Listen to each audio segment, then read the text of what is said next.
देखो जया, तुम अब अपना ध्यान रखो, थोड़ी देर खुद के लिए समय निकालो, जया के पति रमन ने जया को समझाते हुए कहा।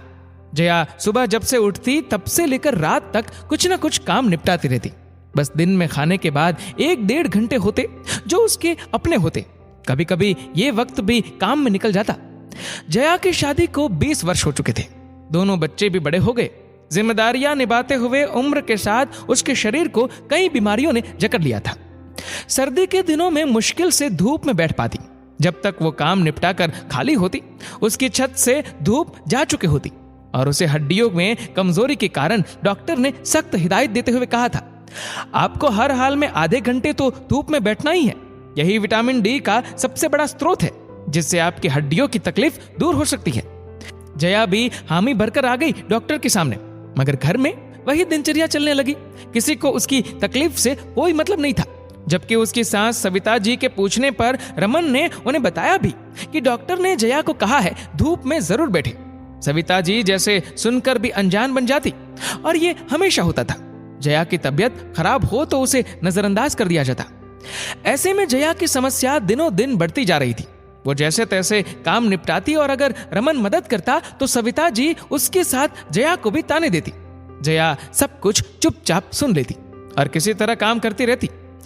आज तो जया को हाथ की कलाई में जबरदस्त दर्द हो रहा था, जिसके कारण उससे न तो सब्जी काटना हो पा रहा था, न ही आटा गूंथना।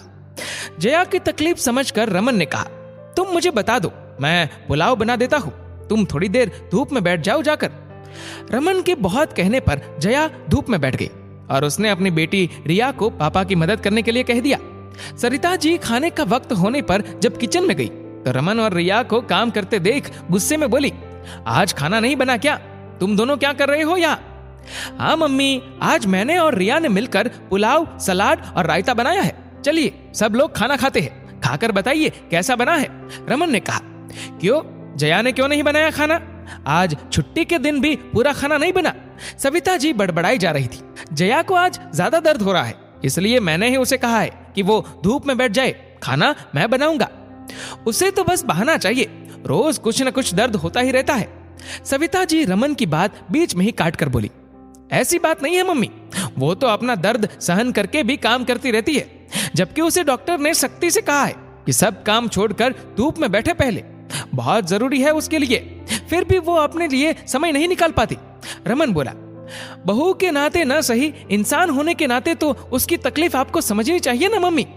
रमन ने आगे कहा तो सविता जी को कोई जवाब नहीं सूझ रहा था, तो बोली, चलो रिया, तुम बच्चे पहले खाना खाओ, मैं निकालती हूँ खाना। शायद उन्हें रमन की बात समझ में आई थी, तभी वे खुद को सामान्य रखकर खाना परोसने लगी। सविता जी को लगता था जैसे जया को काम के लिए ही खरीद कर लाई हो। उन्हें कभी भी जया की तकलीफ महसूस नहीं होती थी, या वो महसूस करना नहीं चाहती थी। उनके व्यवहार से जया हर रोज आहत होती थी, लेकिन आज रमन ने बिना किसी तमाशे के उन्हें अपनी बात समझा दी थी कि उन्हें जया के साथ अपना व्यवहार बदलना होगा।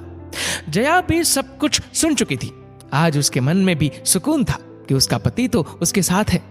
दोस्तों, अपने आसपास हमें अक्सर देखने को मिल जाता है कि कुछ लोग बहू की तकलीफ को नजरअंदाज करके उससे सिर्फ यही अपेक्षा रखते हैं कि वो दिन रात बिना किसी शिकायत के उनकी सेवा करते रहे। वैसे आज का समय बहुत बदल गया है, फिर भी बहुत से घरों में ऐसी स्थिति देखने को मिल जाती है। मैं ऐसे लोगों को यह कहना चाहता हूँ कि बहू भी किसी की बेटी भी है, जो अपना सब कुछ छोड़कर आपके घर आकर खुद को आपके घर के अनुसार ढालती है। तो आप भी थोड़ी कोशिश करके उसे ये एहसास तो दिला ही सकते हैं कि वो पराई नहीं बल्कि आपके परिवार का हिस्सा है। दोस्तों, आपके इस वीडियो के बारे में क्या राय है नीचे कमेंट करके जरूर बताएगा। और अगर आपको वीडियो अच्छा लगा हो तो इस वीडियो को लाइक करेगा, शेयर करेगा ज्यादा से ज्यादा लोगों तक, और ऐसे ही और भी इंस्पिरेशनल वीडियोस के लिए सब्सक्राइब करें हमारे यूट्यूब चैनल को और फेसबुक पर फॉलो करें हमारे पेज को। धन्यवाद।